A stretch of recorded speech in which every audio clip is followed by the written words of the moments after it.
இன்னைக்கு நம்ம பேச போற விஷயம் உங்கள அப்படியே திகைத்து போக வைக்கும் ஒரு பயணம் அப்படின்னு சொல்லலாம். இத கேட்டுக்கொண்டிருக்கும் உங்களுக்கு பழங்கால தத்துவங்கள் பிடிக்குமா? அல்லது நவீன அறிவியலோட உச்சமான குவாண்டம் இயற்பியல், அதாவது குவாண்டம் பிசிக்ஸ் பிடிக்குமா? சில பேருக்கு ரெண்டுமே கூட பிடிக்கும். ஆமா. ஆனா என்ன 2மே ஒன்றுக்கொன்று சம்பந்தமே இல்லாத எதிரெதிர் துருவங்கள் அப்படின்னு நீங்க நினைக்கிறீங்களா? அப்படி நினைக்கிறது சகஜம்தான். ஆனா ஒரு புறம் பாத்தீங்கன்னா 3000 ஆண்டுகளுக்கு முந்தைய பண்டைய இந்தியாவின் கடோபனிடம், அப்புறம் ஆதிசங்கரரின் அத்வைத வேதாந்தம் இருக்கு. ம், மறுபுறம் 20ஆம் நூற்றாண்டில் கண்டுபிடிக்கப்பட்ட குவாண்டம் இயற்பியல் இருக்கு. சரி. இவை இரண்டுக்கும் இடையே ஒரு நம்ப முடியாத தொடர்பு இருக்கிறது என்று சொன்னால் உங்களால நம்ப முடிகிறதா?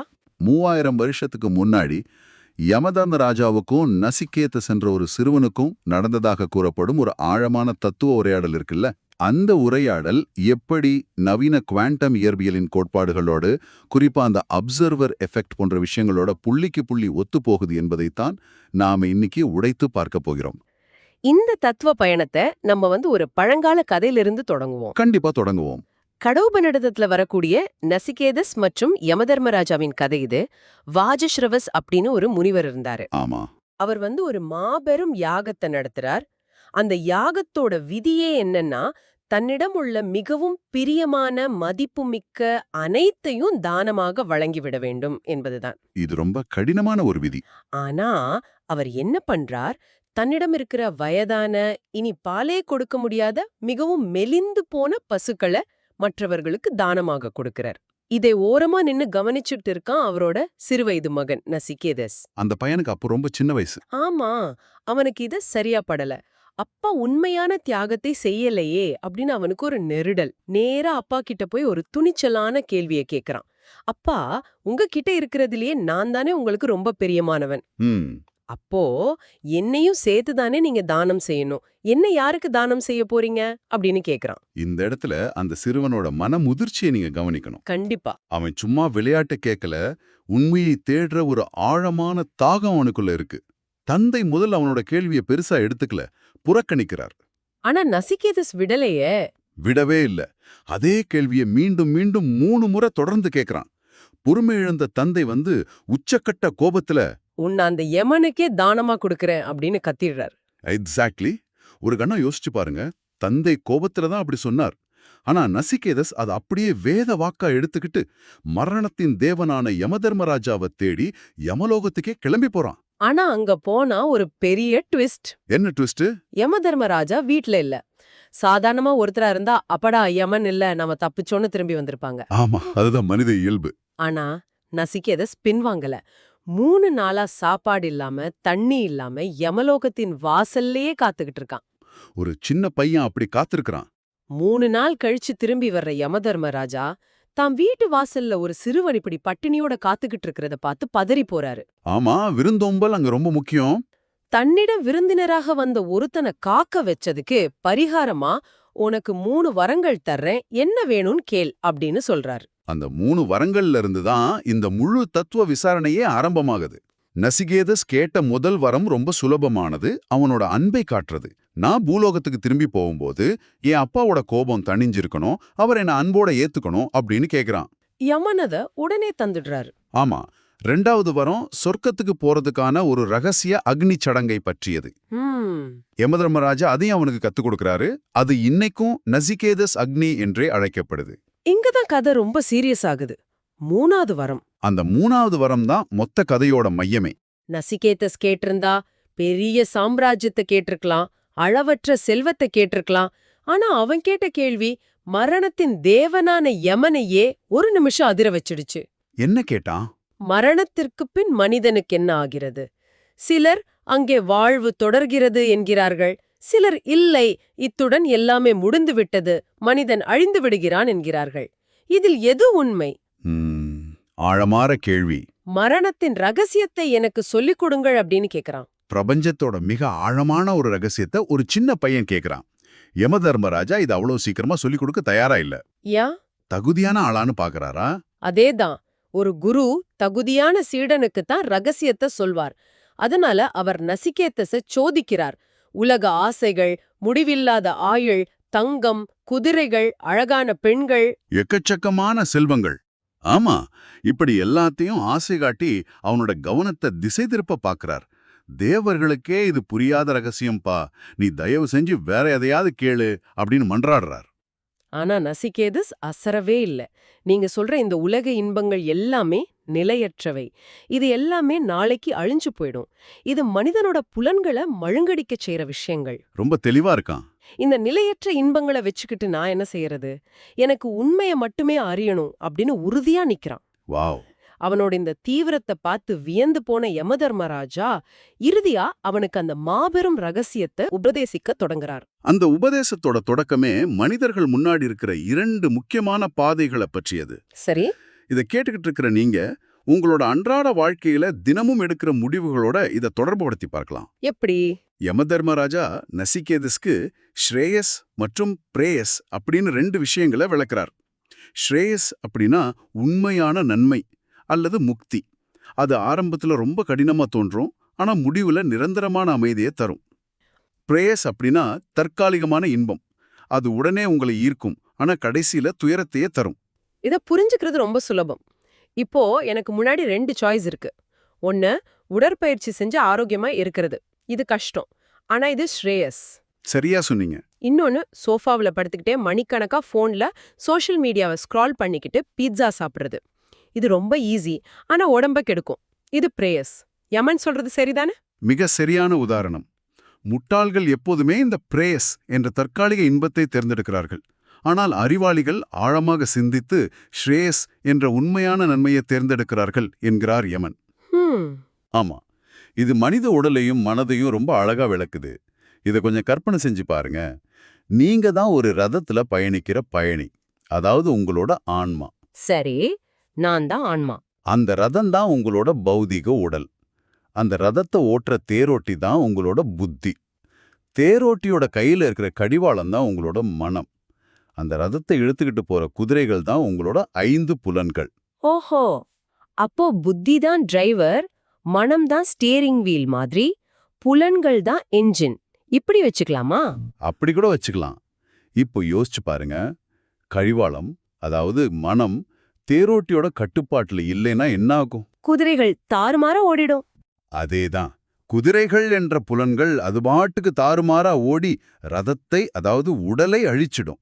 எப்போ புத்தி என்ற தேரோட்டி கடிவாளம் என்ற மனதை அடக்கி குதிரைகள் என்ற புலன்களை சரியான பாதையில செலுத்துறானோ அப்பதான் பயணியான ஆன்மா தன்னோட உண்மையான இலக்கை அடைய முடியும்.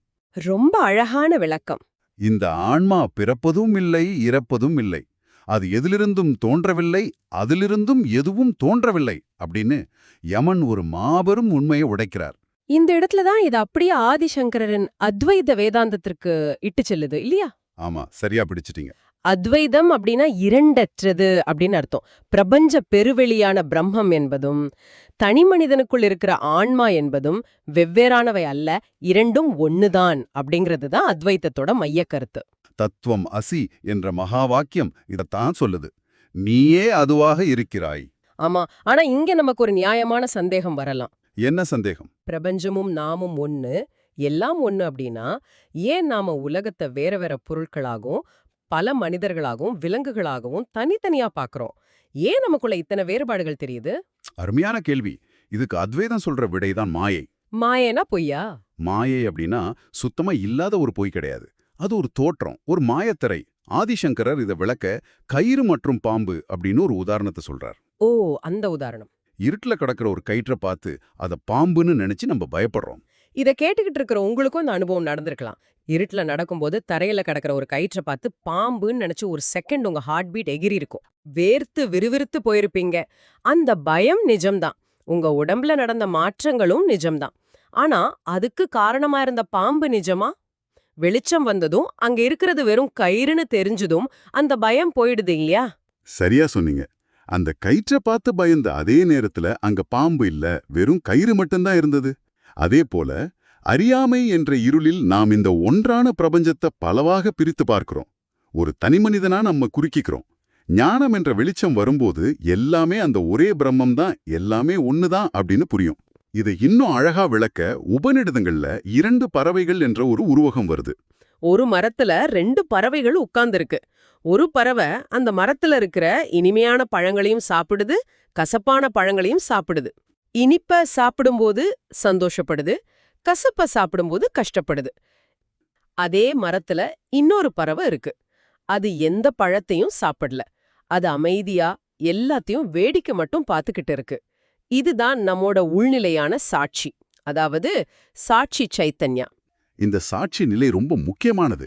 இது எந்த ஒரு செயலோடும் தன்னை இணைச்சிக்காம, எந்த உணர்ச்சிகளாலும் பாதிக்கப்படாம, அனைத்தையும் வெறும் சாட்சியா நின்னு கவனிக்கும் தூய உணர்வு நிலை. யமதர்மராஜா நசிகேதஸ்க்கு உணர்த்தினது இதத்தான். உனக்குள்ள இருக்கிற அந்த சாட்சி தன்மை, அதாவது தூய நனவு நிலை, அதுக்கு இறப்பே கிடையாது. இந்த உடல் அழிஞ்சாலும் அது அழியாது அப்படின்னு சொல்றார். ஒரு நிமிஷம், இதுவரை நாம பலாயிரம் வருஷங்களுக்கு முந்தைய ஆன்மீக தத்துவங்களை பார்த்தோம். ரொம்ப ஆழமா, ரொம்ப தத்துவார்த்தமா இருக்கு. ஆமா. இதை கேட்டுக்கிட்டு இருக்கிற நீங்க இப்போ ஒன்னு நினைக்கலாம், சரிங்க, இதெல்லாம் ரொம்ப நல்லா இருக்கு. ஆனா இதுக்கும் நவீன அறிவியலுக்கும் என்னங்க சம்பந்தம்? கண்டிப்பா இந்த கேள்வி வரும். குவாண்டம் இயற்பியலை பத்தி ஏதோ சொன்னீங்களே, அது எப்ப வரும் அப்படின்னு நீங்க ஆவலோட யோசிக்கிறது எனக்கு புரியுது. இங்கதான் நாம ஒரு பெரிய தாவ போறோம். சயின்ஸ் உள்ள வரப்போகுது. இந்த 3000 வருஷம் பழமையான சாட்சி தத்துவம் 1920களில் கண்டுபிடிக்கப்பட்ட குவாண்டம் இயற்பியலோடு எப்படி அச்சுப்பிசகாமல் ஒத்துப்போகுதுன்னு பார்க்க போறோம். நவீன குவாண்டம் இயற்பியல் அப்படிங்கிறது அணுக்களை விட சிறிய துகள்களின் உலகை ஆராய்கிற ஒரு அறிவியல். எலக்ட்ரான்ஸ், போட்டான்ஸ் மாதிரி துகள்கள். சரி. முந்தைய பாரம்பரிய இயற்பியல், அதாவது நியூட்டன் காலத்து அறிவியல் என்ன நம்புச்சுன்னா, இந்த உலகம் திடமான பொருட்களால் ஆனது, அது ஒரு இயந்திரம் மாதிரி செயல்படுது, நாம பார்த்தாலும் பார்க்காட்டியும் அந்த பொருட்கள் அங்கேதான் இருக்குன்னு நம்புச்சு. அதுதானே பொதுவான புரிதல். ஆனா குவாண்டம் இயற்பியல் இந்த நம்பிக்கையை சுக்குநூறா உடைச்சிடுச்சு. இங்கதான் நாம உற்றுநோக்குபவர் விளைவு, அதாவது அப்சர்வர் எஃபெக்ட் அப்படின்னு ஒரு பிரம்மாண்டமான விஷயத்த பார்க்கணும். ஆமா, இந்த அப்சர்வர் எஃபெக்ட் தான் குவாண்டம் இயற்பியலோட இதயமே. அதாவது டபுள் ஸ்லிட் எக்ஸ்பெரிமெண்ட் அப்படின்னு ஒரு புகழ்பெற்ற சோதனை இருக்கு.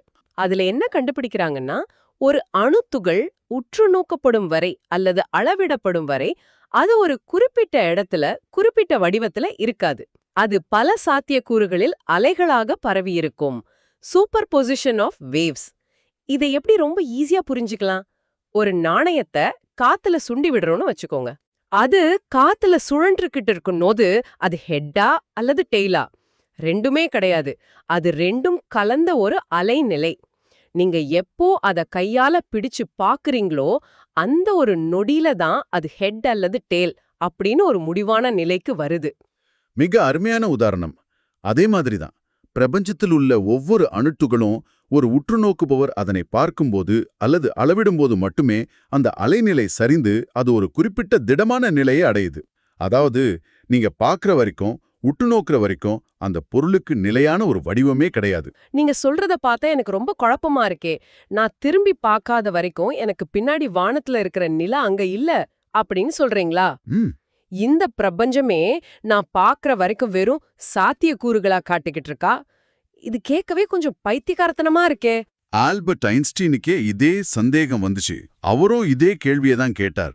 நாம் பார்க்காதப்போ நிலா அங்க இல்லையா அப்படின்னு. அவர் என்ன முடிவுக்கு வந்தார்? குவாண்டம் சோதனைகள் மீண்டும் மீண்டும் நிரூபிச்சது என்னன்னா, உற்று நோக்குதல் அல்லது உணர்வு நிலை இல்லாமல் ஒரு திடமான பௌதிக யதார்த்தம் உருவாக முடியாது என்பதுதான். நம்பவே முடியல. இப்போ இது அப்படியே அத்வைதம் கூறுற சாட்சி என்ற கருத்தோடு ஒப்பிட்டு பாருங்க. குவாண்டம் இயற்பியல் உற்று நோக்குதல் தான் யதார்த்தத்தை உருவாக்குதுங்குது.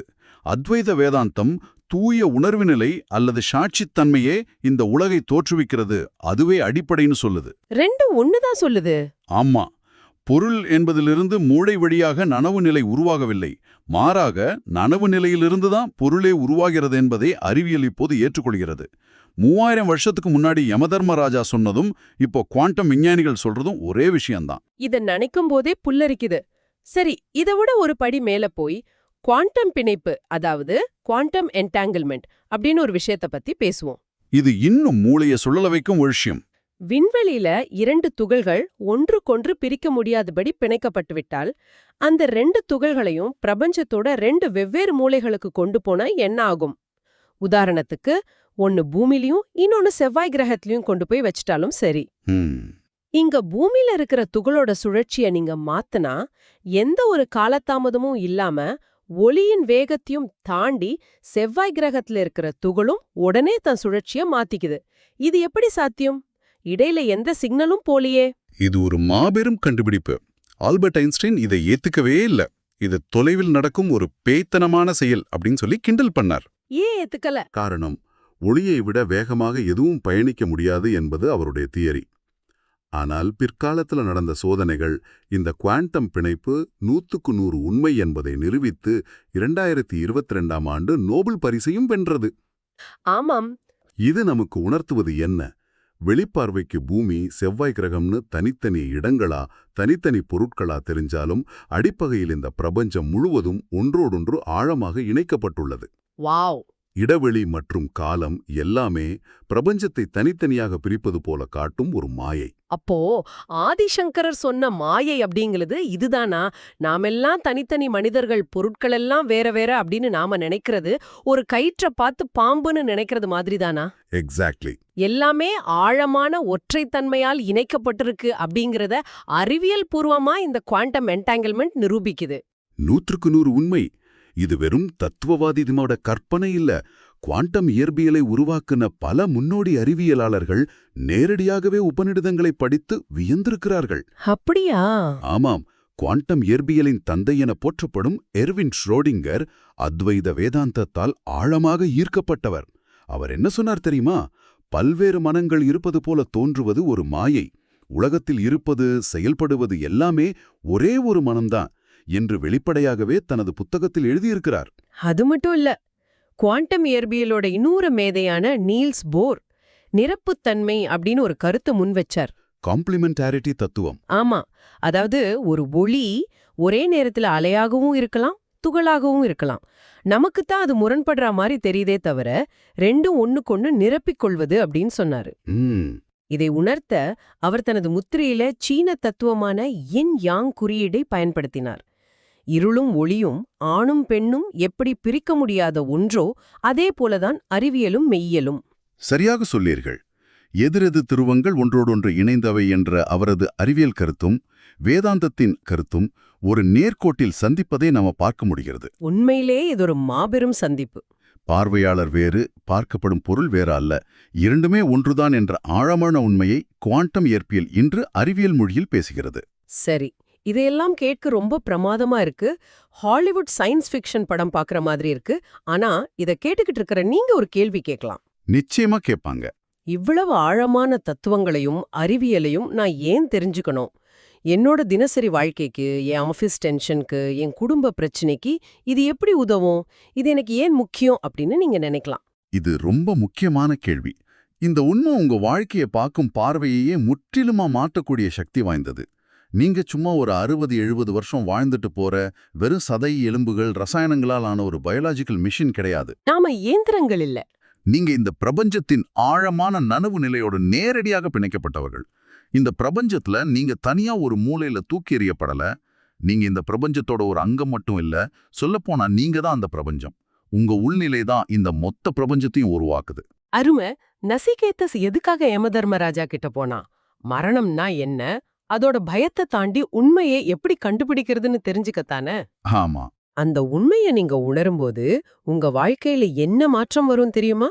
மரணம் குறித்த பயம், நாளைக்கு என்னாகுங்கிற எதிர்காலம் குறித்த கவலைகள், நான் தனியா இருக்கேன், யாரும் எனக்கில்ல அப்படின்னு உங்களை நீங்களே பிரித்து பார்க்கும் அந்த தனிமை உணர்வு, இது எல்லாமே உங்களை விட்டு விலகிடும். எக்ஸாக்ட்லி. அந்த உபநிடத மரத்துல உட்கார்ந்திருக்கிற 2வது பறவை மாதிரி இன்பத் துன்பங்களை ரொம்ப ஈஸியா கையாள பழகிடுவீங்க. ஆமா.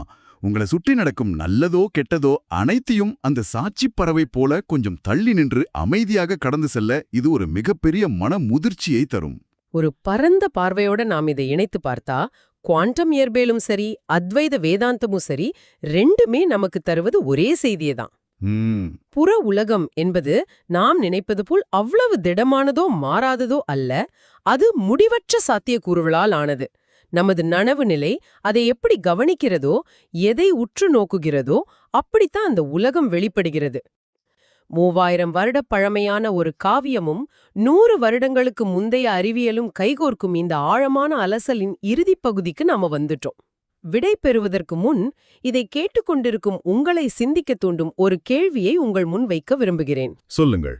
குவாண்டம் இயற்பியலின்படி ஒரு உற்றுநோக்குபவரின் கவனிப்பு மட்டுமே ஒரு துகளின் நிலையையே மாற்றுகிறது, காற்றில் மிதக்கும் பல சாத்தியக்கூறுகளை ஒரு நிஜமாக மாற்றுகிறது என்றால் உங்கள் அன்றாட வாழ்க்கையை சற்று சிந்தித்துப் பாருங்கள். நீங்கள் உங்கள் முழு கவனத்தையும் உங்களின் தூய நனவு நிலையையும் எதில் செலுத்துகிறீர்களோ, உங்கள் எண்ணங்கள் எதை ஆழமாக உற்று நோக்குகின்றனவோ அதுவே உங்கள் எதிர்கால சாத்தியக்கூறுகளை நிஜமாக மாற்றுகிறதா?